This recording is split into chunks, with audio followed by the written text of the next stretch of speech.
Deur die verband tussen persoonlijke stijl en zelfvertrouwen te onderzoek, wordt onthul hoe jou klerekas een krachtige instrument voor zelfuitdrukking en zelfvertrouwen bou kan word.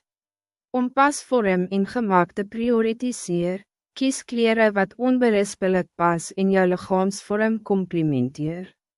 Bijvoorbeeld, als jij ierglasfiguur het, kan een gepaste rok wat jou middenlijf beklemt doen jou natuurlijke curves verbeter, wat jou gemakkelijk en kalm laat voel. Om kleren en patronen in te sluit, moenie skaam wees om kleren en patronen bij jou uitrustings te voeg nie. Een goed gekose kleer of subtiele patroon kan een stelling maak en jou met een gevoel van bemachtiging vul. Probeer om een gekleurde top met neutrale onderkante te combineren om jou voorkoms te balanceer. Kies die rechte bijkomstighede. Die rechte bijkomstighede, soos een stellingshalsnoer of een paar slanke hakke, kan jou uitrusting verhef en jou selfvertrouwen verhoog. Bijvoorbeeld, een vet halsnoer kan een eenvoudige rok in een chic ensemble omskep, terwijl stijlvolle skoene een tikkie elegantie aan enige uitrusting kan bijvoeg. Geklede cognitie stel voor dat die symbolische betekenis van kleren ons cognitieve processen en zelfperceptie kan beïnvloed.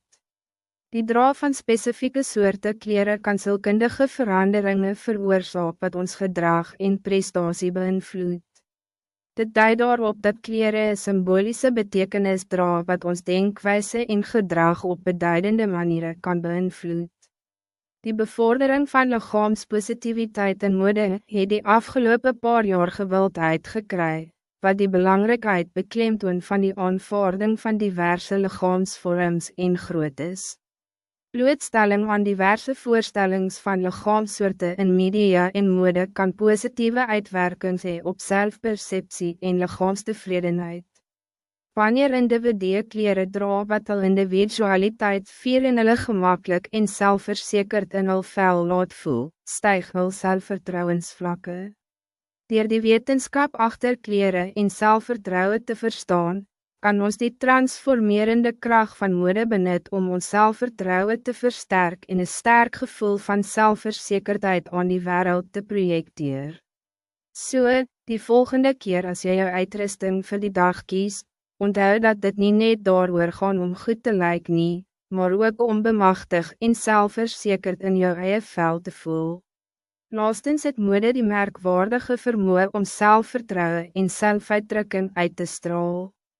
Deur jou persoonlijke stijl te omarm en strategische klerenkaskeses te maak, kan jy die transformerende kracht van kleren benut om jou selfvertrouwen te verhoog en jou mees bemachtigde self te omarm.